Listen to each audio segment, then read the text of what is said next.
This is going to be a video basically based around the entire reincarnation system, and mainly for people who are just new to the game and may need like a general idea of just like what they need to be doing, what they need to focus on.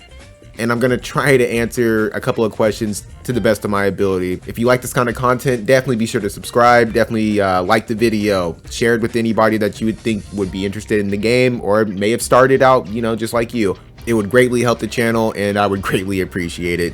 So starting out, I want to answer the question of just overall, is it worth it? Is the reincarnation system even worth dabbling with? Is there any true benefit from taking a character from 120 to 140? And I would have to absolutely say yes, even without re-rolling. I want to use Sephiroth as an example. Generally, you're just going to get a bestowed effect from any character, and even if you don't want to re-roll and go through the whole star system, this is just something that I feel like is just going to greatly benefit the character. It's probably going to do something that's enhancing skill as well as giving them more defense, more agility. Whatever it is, it's going to, you know, definitely flux upon whatever would have wanted to do with that specific character. So this alone should answer your question. Yes, this is absolutely worth it. Just take them to 140. If you want to be one and done, save your scrolls, maybe for somebody that you're more interested in. Although there are benefits to the re-rolling system, just outright getting them to 140 is definitely going to be a huge game changer for the unit. And when you make a comparison to not having them at 140 and leaving them at 120, there's going to be kind of a gap between power and just overall usability. Now, when it comes to the re-rolling system, as you can see, you're going to get stars in just certain places. It's going to be random, you know, so don't get frustrated. Everybody's going to have to go through the same thing. There's going to definitely be a pecking order when it comes down to the stats. So if you're new to the game, what I can tell you is that attack and magic generally are going to be just outright the best.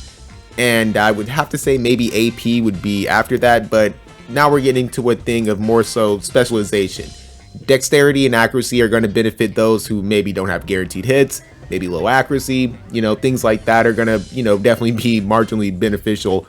Luck, I think, is one of those stats that are just generally really good. It helps with your crit, it helps with your evade, it also helps with your accuracy. It just makes your character do things better. AP is more so a thing I would imagine is, you know, for physical damage dealing units, pierce, missile, slash, the whole nine. Having that initial AP can definitely be a game changer, and it's kind of important. HP is more so for tanks, but generally, you know, it's really good to just have more HP. Maybe it'll help your character survive a little bit longer. And the same thing can be said for MR rarity characters. It just takes them to a different level. When we look at Nasha, you can see that I got a pretty decent roll of HP. And when it comes down to like these stats, you'll see the green is going to be permanent. Once that's there, I think that's pretty much like a done deal. You'll reincarnate, do the reroll. You'll get this little thing. You're going to have scrolls. You're going to have prisms as well as fragments of thought and some mind spheres. So whenever you do reincarnate them, this star will turn green. Just as you see these, the green ones will stay permanent. So this alone also should kind of answer the question as, is it worth it? So generally I would just have to say that 120 and 140 is kind of night and day. I would say don't feel pressured, especially if you're just free to play, to re-roll the character all the way to max, you know, throw all your scrolls onto just one character. But I would also have to recommend that you don't spread your resources too thin. You probably want to hyper focus just 3 characters, get them together. Maybe the same element, honestly, would probably be really good.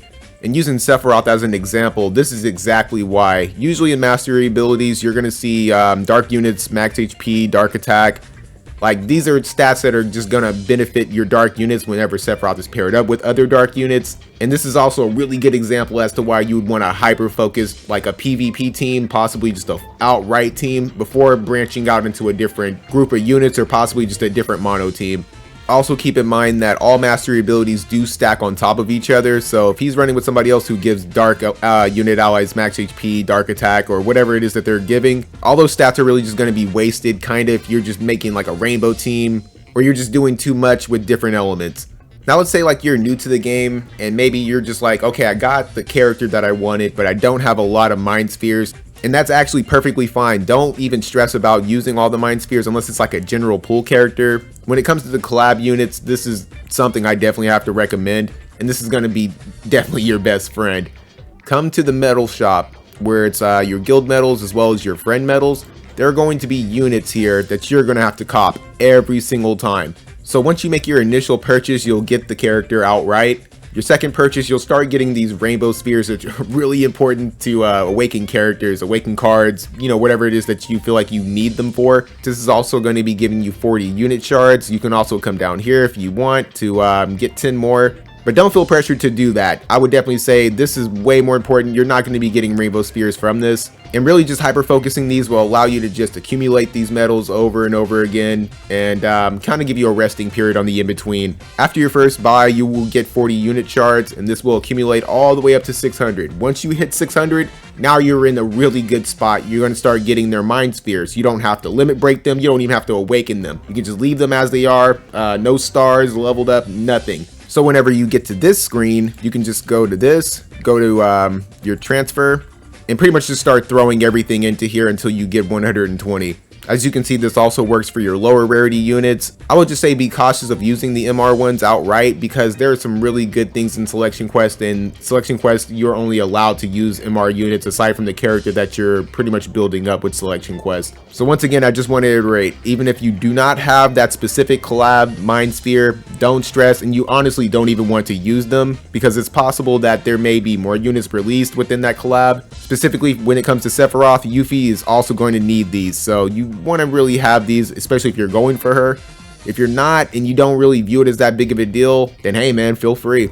So I really hope this video helps you guys out as far as just getting a general idea of what it is that you should be doing, who you should be prioritizing. Once again, I only went for Sephiroth because I have units to put around him. Aside from that, he's also a really powerful character, so that's also something to take into consideration. But if you're somebody who's not necessarily chasing the meta, or maybe you just want to have fun with King Mond or Oberon, I would definitely say, you know, go for who it is that you want and whoever's going to bring the most enjoyment out of the game for you. The last thing I really want to bring to you guys' attention is that there are going to be characters that are being rolled out over time. So once again, don't feel pressured to just build up Sephiroth just because, you know, everybody else is doing it. I would say the number one important thing about this game is you personally having fun. Build up the characters that you want. Like for me personally, I think everybody and their mom went for Mont. I have no intention of taking Mont to 140. I went with Nasha just because I really like her, but I'm gonna wait until Muriel gets her 140. I really love this character. I have a lot of fun with her. Discount Fravia pretty much, but she's just one of my favorite units, and that's just who I really want to just wait for. Another character that should be getting her reincarnation that's low rarity is Shadowlings. She's extremely good for a Selection Quest and just overall a really annoying character, super evasive. And if you haven't transcended a character yet, they will give you a little preview of pretty much what to expect. It's just something to really just get familiar with. Once you're more used to the character, you understand what these skills do and what it does for them, you'll be able to make a better assessment as far as like if it's worth it or not. Also consider your cards, everything. All that's going to be extremely important. Just give yourself time to get familiar with the units, and like I said, there's not like your resources are going to be going anywhere. Your mind spheres are just going to accumulate. The scrolls and the antlers are pretty much just going to be in your inventory. So like I said, once again, there's no pressure to it, but it's absolutely worth it. So with that, I hope you guys enjoyed the video, and I really hope that helped some people out. I hope everybody has a nice day. Take it easy.